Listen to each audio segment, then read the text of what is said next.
Bismillahirrahmanirrahim. Assalamualaikum teman-teman semuanya. Terima kasih yang sudah mampir ke channel ini ya. Selamat bergabung buat teman-teman yang baru saja bergabung. Dan seperti biasa, siang hari setelah rutinitas selesai, saya berbagi dengan teman-teman. Hari ini di sini sudah jam 11 siang ya, jelang zuhur. Tapi saya sempatkan untuk berbagi sebentar dengan teman-teman. Kali ini saya akan berbagi tips mengenalkan buku pada anak ya. Jadi saat ini kan fenomena gadget itu luar biasa ya teman-teman, sehingga banyak para ibu yang mengeluhkan anaknya nggak suka baca buku gitu ya. Harapannya setelah saya sharing ini teman-teman bisa terinspirasi, walaupun saya yakin banyak tips, banyak cara untuk mengenalkan buku pada anak, dan ini hanya bagi pengalaman saja yang saya alami ketika saya mengenalkan buku pada anak saya. Nah, anak saya satu ya teman-teman, alhamdulillah saya dikaruniai seorang anak sekarang kelas 5 SD. Bacaan yang saat ini sudah dibaca oleh anak saya itu sudah berupa seperti ini teman-teman ya, novel seperti ini. Ini menjadi bacaan yang harian dan cepat sekali bacanya biasanya begitu. Sebenarnya bukan masalah tebal tipis atau enggak ya teman-teman, tapi yang jelas bagaimana membaca ini menjadi sebuah kesenangan, sebuah hiburan tersendiri bagi anak-anak kita. Itu udah luar biasa menurut saya, karena akan mendapat banyak informasi dari membaca. Harapannya seperti itu. Nah, bagaimana awalnya saya mengenalkan membaca pada anak? Mungkin ini bisa jadi ide buat teman-teman yang ingin mengenalkan membaca pada anak. Nah, pertama kali yang saya kenalkan pada anak sebelum anak membaca adalah Al-Quran. Kenapa? Karena dalam sebagai seorang muslim, saya memahami, saya menyadari bahwa kecerdasan dalam membaca Al-Quran itu sangat bermanfaat di dalam kehidupan seorang anak ya. Sehingga saya tidak mau menomorduakan Al-Quran, intinya seperti itu. Jadi saya pertama kali sebelum mengajarkan tuh, prinsip saya memang sebelum saya mengenalkan bacaan, maka saya akan mengenalkan Al-Quran. Nah, sejak usia balita begitu ya, sejak usia balita itu 2 tahun kurang, pokoknya 2 tahunan itu saya sudah mengenalkan Al-Quran dengan cara tidak membaca Al-Quran ya teman-teman, belum gitu ya. Ketika itu hanya mendengarkannya dari suara kita ya, selain dari suara mungkin murotal atau apa, tapi yang lebih banyak sih suara sendiri, suara ibunya sendiri ketika bacain surat An-Nas, Al-Falaq dan sebagainya. Nah, baru setelah anak mulai ikut-ikutan, saya kemudian mengenalkan abatatsa ya, jadi Iqra begitu. Nah, setelah itu baru saya mengenalkan buku. Nah, ternyata rentetannya seperti itu yang saya pakai ya teman-teman. Kalau teman-teman mungkin punya cara yang lain silahkan. Nah, kemudian bagaimana cara saya mengenalkan buku kepada anak? Yang pertama, saya mendudukkan mainan dan buku itu setara. Ya, saya yakin setiap anak itu punya kesenangan terhadap mainan. Nah, tetapi tips saya agar membuat anak saya itu suka buku, saya menyandingkan antara mainan dan buku itu menjadi setara. Jadi contohnya misalnya ketika saya belanja, kemudian saya melihat ada mainan yang bagus, maka saya akan selalu beli 2, mainan dan buku. Lah, tapi kan mahal gitu ya. Nah, kebetulan waktu itu saya belinya memang di toko-toko yang bekas. Anak itu kan nggak terlalu tahu ya mana yang bekas, mana yang baru. Ada yang dibeli baru, ada yang dibeli bekas. Tetapi yang sering saya beli ketika itu bekas. Kenapa? Karena itu lebih murah dan anak-anak juga nggak terlalu awet begitu kalau belikan yang bagus-bagus ya. Kita hanya memandang efektivitas saja gitu, apalagi kalau keluarga muda itu yang masih awal-awal anaknya baru 1 dan masih kecil, itu kan kita harus bisa ngatur-ngatur ya. Jangan sampai karena buku mahal kemudian kita tidak bisa beli buku begitu. Sehingga saya belinya bukunya yang bekas. Bukunya bekas, pokoknya kalau anak saya minta belikan mainan, maka saya akan beli 2, satu mainan, 1 buku, kemudian saya berikan kepada anak saya, pilih yang mana duluan begitu, dan saya membiasakan selalu memperbarui, artinya misalnya setiap bulan sekali gitu saya berikan buku untuk anak saya plus mainannya itu tadi, mainannya pun yang bekas biasanya gitu ya. Ya terserah, kalau teman-teman bisa beli yang baru itu lebih bagus gitu, tapi ketika itu kami memilih untuk memberikan yang bekas. Lalu apa saja yang dikenalkan pada anak-anak ketika itu, beli buku-buku seperti apa yang dikasihkan itu ya. Yang pertama adalah buku-buku seperti ini ya, buku-buku yang memang bisa tebel sampulnya, terus kemudian kalau ketumpahan itu tinggal dilap gitu ya, atau setidaknya nggak rusak. Nah, ini buku-buku seperti ini yang kita kenalkan kepada anak. Ini sangat bermanfaat. Buku-buku seperti ini tidak hanya pada tulisannya ya, kalau tulisannya mah cuekin aja gitu. Untuk awal-awal itu kita pakai buku-buku yang gambarnya banyak, warna-warni. Ini sekaligus sebagai bahan dialog untuk kita dengan anak, membahas warna, bentuk, kendaraan, dan sebagainya sesuai dengan buku yang dibaca. Kemudian pada tahap awal itu saya juga mengenalkan buku yang tanpa teks. Jadi ini melatih anak-anak untuk berpendapat ya. Jadi misalnya gambar seperti ini, kita tanyain ini gambar apa, terus kira-kira sedang apa ya. Jadi anak diminta untuk bicara, berpendapat tentang buku tersebut. Nah, seperti ini memudahkan anak untuk saya nggak ngerti secara ilmu. Ini pokoknya mengembangkan bahasa anak begitu. Jadi mereka bisa berpendapat tanpa kita harus memberi urutan ini seperti ini gitu ya. Walaupun pada akhirnya juga kita akan menuntun plus memasukkan nilai-nilai ya teman-teman, memasukkan nilai-nilai yang ada dalam bacaan anak. Nah, ini yang buku-buku yang awal-awal saya berikan. Jadi intinya pertama adalah menjadikan buku dan mainan itu setara. Nah, itu yang paling penting menurut saya, karena anak jadi mencintai buku. Kalau anak-anak yang lain misalnya, jadi anak saya itu kalau ulang tahun, walaupun saya tidak menyebutnya sebagai ulang tahun ya, saya biasanya menghadiahkan sesuatu. Hadiahnya itu bukan hanya mainan, tapi buku. Dan memang banyak anak saya mintanya seringnya buku gitu, karena itu menjadi spesial. Kemudian selain kita menyetarakan dengan mainan, saya biasanya membacakan buku di waktu-waktu bersama. Artinya kayak misalnya mau tidur gitu ya, itu saya bacakan bersama anak. Nah, buku-buku ketika mau tidur sebenarnya itu kesempatan teman-teman ya, kesempatan untuk kita memberikan nilai-nilai tertentu pada anak ketika kita membacakan buku jelang tidur, karena lebih begitu berarti bagi anak. Jadi artinya waktu kebersamaan jelang tidur itu luar biasa gitu bagi seorang anak ya. Sehingga saya hampir setiap malam gantian ya sama suami siapa yang membacakan. Kadang tidur siang tidur malam juga sama saja gitu. Kita seringnya membacakan buku dari beliau, anak itu Nina bobokkan dengan suara orang tuanya.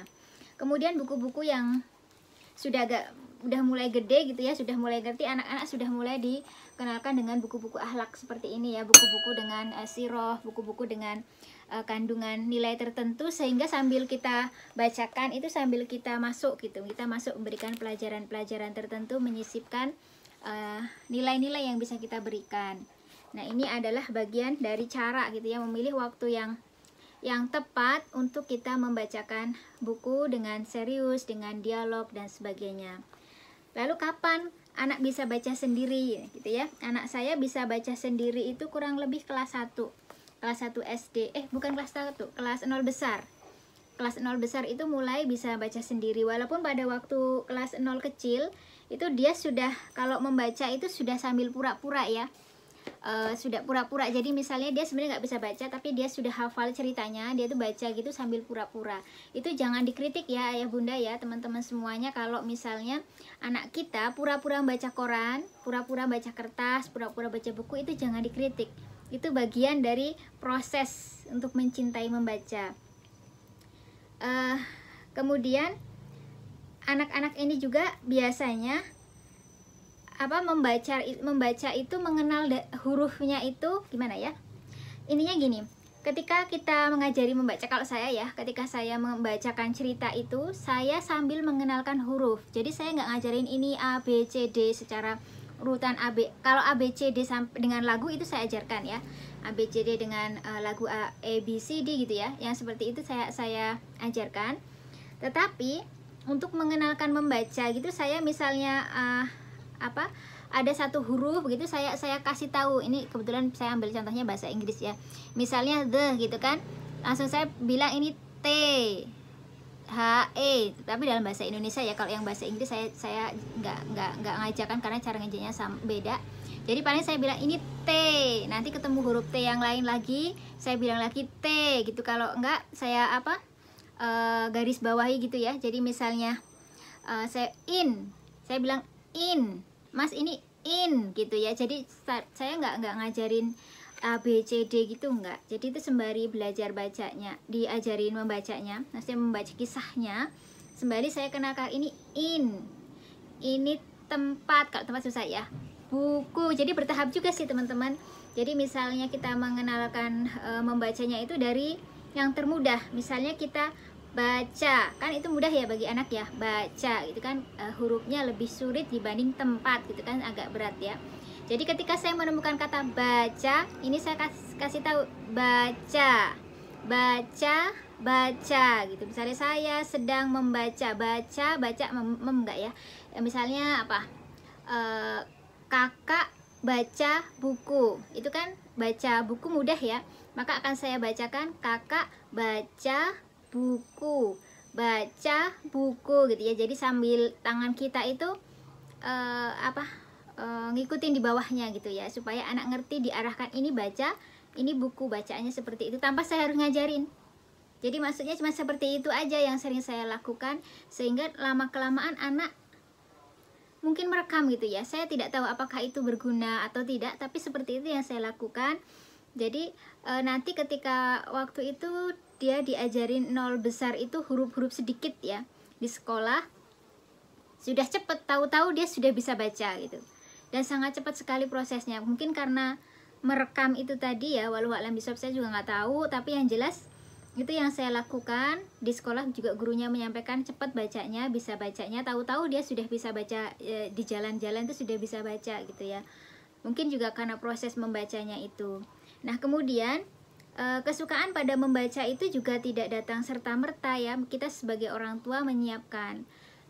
Saya memang sudah membacakan cerita pada anak saya itu sejak saya hamil.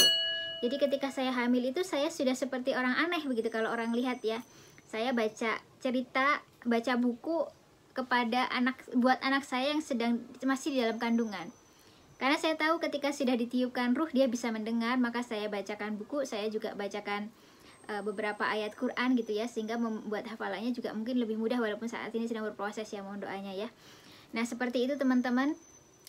Saya baca waktu masih hamil, saya bacakan buku secara apa ya, sering begitulah, nggak terlalu sering sih, tapi ya gimana ya, mungkin tiap malam gitu, atau ya kalau pas saya luang, pokoknya saya membacakan buku itu sejak dia belum lahir.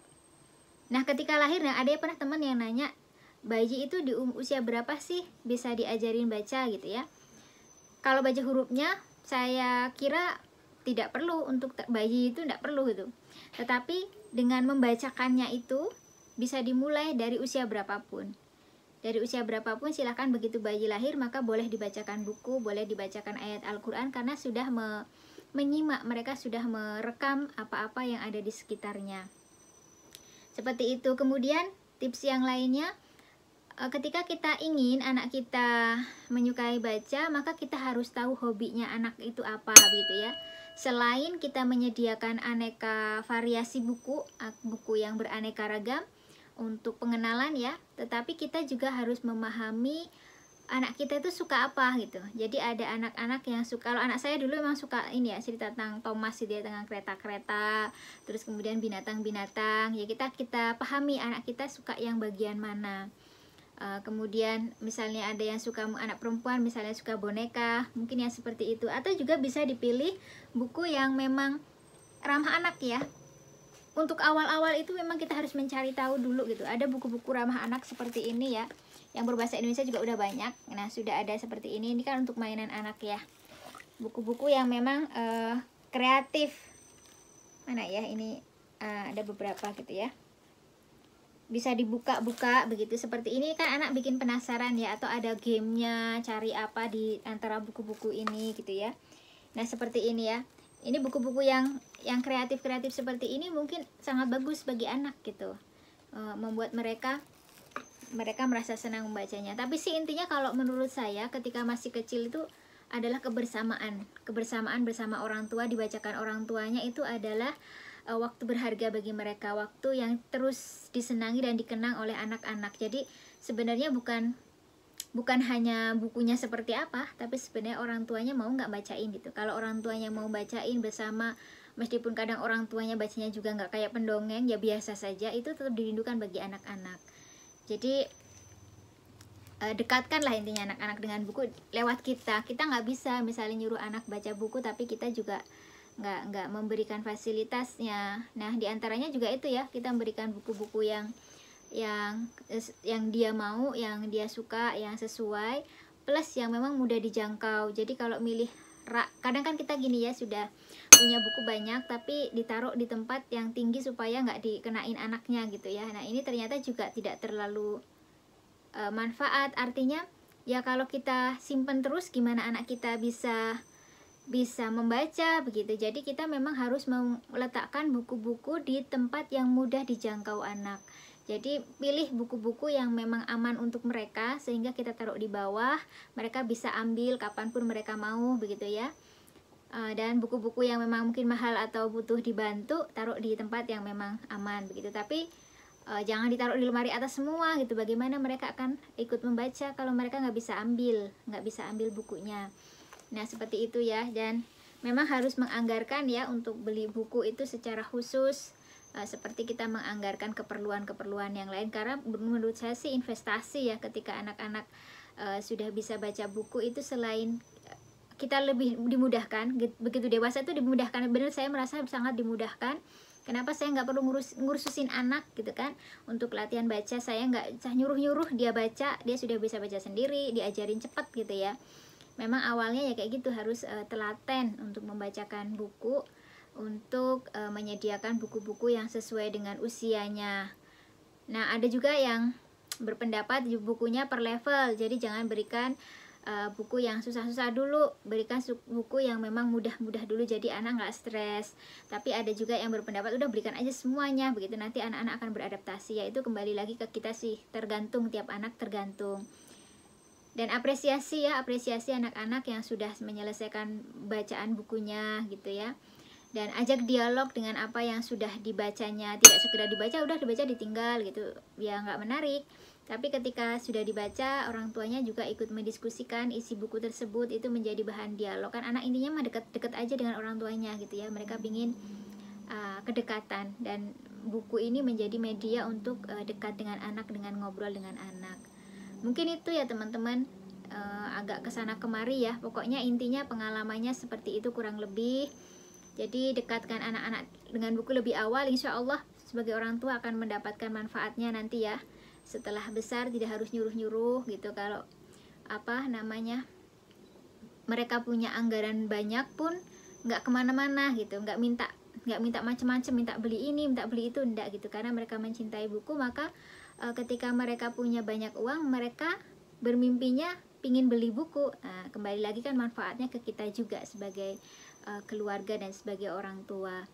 Mungkin itu ya teman-teman. Silahkan teman-teman yang punya pengalaman mengenalkan buku pada anak, bisa tulis ya di komen supaya berbagi dengan yang lain.